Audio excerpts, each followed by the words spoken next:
ନେବେ ସେ viral virus କୁଆଡ଼େ ଉଭେଇଯିବ।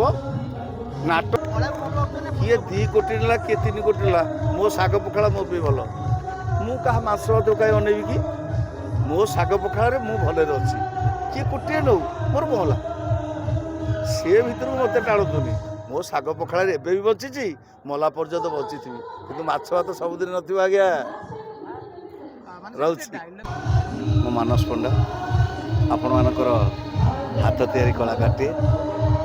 ଭାଇରାଲ ଆଉ ଭାଇରସ୍ ବିଷୟରେ ଦୟାକରି ମୋ ପ୍ରଚାର ପ୍ରସାର ମିଡ଼ିଆ ଭାଇମାନଙ୍କୁ ହାତ ଯୋଡ଼ୁଛି, କିଛି ପଚାରନ୍ତୁନି।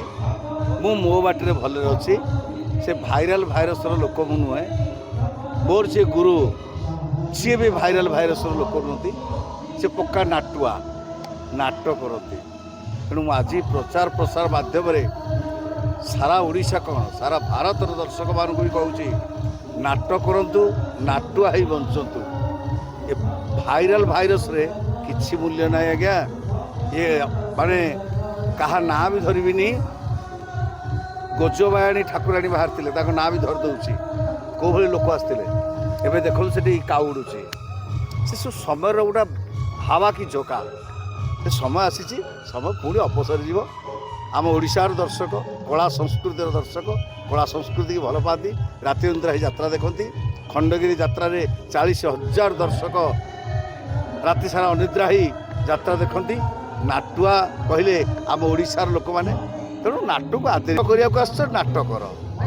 ଆଉ ଆମେ ଏତିକି ଖାଲି କହିବାକୁ ଚାହୁଁଛୁ, ଆଜି ଯେଉଁ ଖଣ୍ଡଗିରି ଯାତ୍ରା ଆଜି ଜନ୍ମ ନେଇଛି, ତାର 21 ହେଇନି, ପୁଣି ଆହୁରି ଜନ୍ମଦିନ ଅଛି। ତେଣୁ ଆପଣମାନଙ୍କ ଆଶୀର୍ବାଦ ରହୁ। ଏଇ ଖଣ୍ଡଗିରି ଲିଙ୍ଗାନନା ଯିଏ ଆମର ବହୁତ ନିଜର ଭଲ ପାଉଥିବା ନିଆରା ମଣିଷଟିଏ, ହିମାଂଶୁ ଶେଖର ଛୋଟରାୟ, ଯାହା ହଉ ଆପ୍ରାଣ ଉଦ୍ୟମ ଚେଷ୍ଟା କରି ସେ ଅନୁଷ୍ଠାନଟିଏ ଗଢ଼ିଛନ୍ତି 200 ପରିବାରକୁ ଦାନା ପାଣି ଦେବା ପାଇଁ। ଭଗବାନ ତାଙ୍କର ମଙ୍ଗଳ କରୁ। ଏମିତି କଳାକାରମାନଙ୍କ ପାଇଁ ତାଙ୍କର ହୃଦୟ ସଦାସର୍ବଦା ଆବିଳତା ଭରି ରହୁ। ତେଣୁ ସଦାସର୍ବଦା ଗୋଟେ ଜିନିଷ କହିବି, ନାଟକ ବଞ୍ଚିଲେ ଦର୍ଶକ ବଞ୍ଚିବେ, ଦର୍ଶକ ବଞ୍ଚିଲେ କଳାକାର ବଞ୍ଚିବେ। ଆମେ ନାଟକ କରିବା, ନାଟ କରିବାକୁ ଆସିଛେ। ଆଉ ମୁଁ ଅଧିକ କିଛି କହିବିନି। ଆଜି ତ ଖଣ୍ଡଗିରିର ନାଟକ ତତେ ମୁଁ ବୁଲେଇ ନେବି। ଖଣ୍ଡଗିରି ବହୁତ ସୁନ୍ଦର ନାଟକଟି ହେଇଛି। ନନ୍ଦୁ ସାର୍ଙ୍କ ନିର୍ଦ୍ଦେଶନା ଆଉ ଆମର ସାର୍ ଡାଇରେକ୍ଟର ନାଟକ ପପୁ ବ୍ରହ୍ମ, ଭଲ ନାଟକଟି ହେଇଛି। ତାପରେ ଶ୍ରୀକୃଷ୍ଣଙ୍କ ଶେଷ ହସ, ଯାହାକୁ ମୁଁ ଏତେ ଭଲ ପାଇଛି। ଆଉ ଶେଷକୁ ୟୁନିକ୍ ପ୍ରଦୀପ ବେହେରା ସାର୍ଙ୍କର ସବୁକିଛି ସରିଗଲା ପରେ। ତେଣୁ ନାଟକ ବହୁତ ସୁନ୍ଦର ହେଇଛି ଖଣ୍ଡଗିରି ନାଟକ। ଆଉ ଦର୍ଶକମାନଙ୍କ ମନକୁ କେତେ ଦୂର ପାଇବ ସେଟା ଆମେ କହିପାରିବାନି। ଆମେ ହେଲେ ରୋଷେଇଆ, ଦର୍ଶକ ହେଲେ ଖାଇବେ, ଚାଖିବେ, ସେ ସ୍ୱାଦଟା କହିବେ।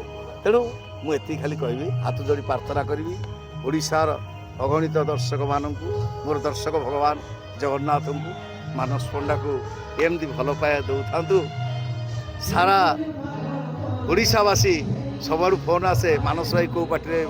ମୋତେ ଖୁସି ଲାଗେ ଯେ ଆଜି ସୁଦ୍ଧା ମନେ ପଡ଼େ, ମାନେ ମଝି ଶେଷ ଶ୍ରାବଣ ପୂର୍ବ ପବନ ବହିଯାଏ ମଝିରେ। ଏ ଗୀତଟି ବହୁତ ସୁନ୍ଦର। ଯାଉ କୋଟ ଦେଇଛି ମୋ ସାଙ୍ଗଟା, ମାନେ ମୋ ପ୍ରେମିକାକୁ ବାହା ହେବ ବୋଲି। ସେଥିରେ କହୁଛି, ସାଙ୍ଗ ତୋ କଥା ଶୁଣି ମୋତେ ବହୁତ କାନ୍ଦ ଲାଗୁଛି। କାନ୍ଦିଲେ ଆଉ କ'ଣ ଲାଭ ରେ ସାଙ୍ଗ, କ'ଣ ଲାଭ? ସାଧବ ପୁଅଟା ସାଜି ସମ୍ପର୍କର ବୋଇତକୁ ମୁଁ ଦୂର ବିଦେଶକୁ ନେଇଯିବା ପାଇଁ ଚାହିଁଥିଲି। ହେଲେ କିଏ ଜାଣିଥିଲା ହଠାତ୍ ସମୁଦ୍ର ମଝିରେ ଝଡ଼ ବତାସ ଉଠିବ। ଆଉ ସେ ଝଡ଼ ବତାସକୁ ସାମ୍ନା କରି ନପାରି ମୋ ସମ୍ପର୍କର ବୋଇତଟା ସେ ସାଗର ମଝିରେ ସମାଧି ହୋଇଯିବ। କେତେ ଭଲ ପାଉଥିଲି ମୋ ପୂଜାକୁ, କେତେ ଭଲ ପାଉଥିଲି। ଆସନ୍ତା ଜୁଲାଇ 4 ତାରିଖରେ ବାହାଘର ହେଇଥାନ୍ତା। ହାତେ ଲମ୍ବର ଓଢ଼ା ଟାଣି ମୋ ପୂଜା ବେବର୍ତ୍ତା ଘର ବୋହୂ ହେଇଥାନ୍ତା। ମୋ ବାପାଙ୍କର ଭଲ ବୋହୂଟି ହେଇଥାନ୍ତା, ମୋର ଭଲ ସ୍ତ୍ରୀଟି ହେଇଥାନ୍ତା। ହେଲେ କିଏ ଜାଣିଥିଲା ୱେଡ଼ିଂ କାର୍ଡ଼ରେ ମାନସ ୱେଡ୍ସ ପୂଜା ଲେଖା ଯାଇପାରିବନି। କିଏ ଜାଣିଥିଲା ସାଙ୍ଗ, କିଏ ଜାଣିଥିଲା ରେ? ବାସ୍।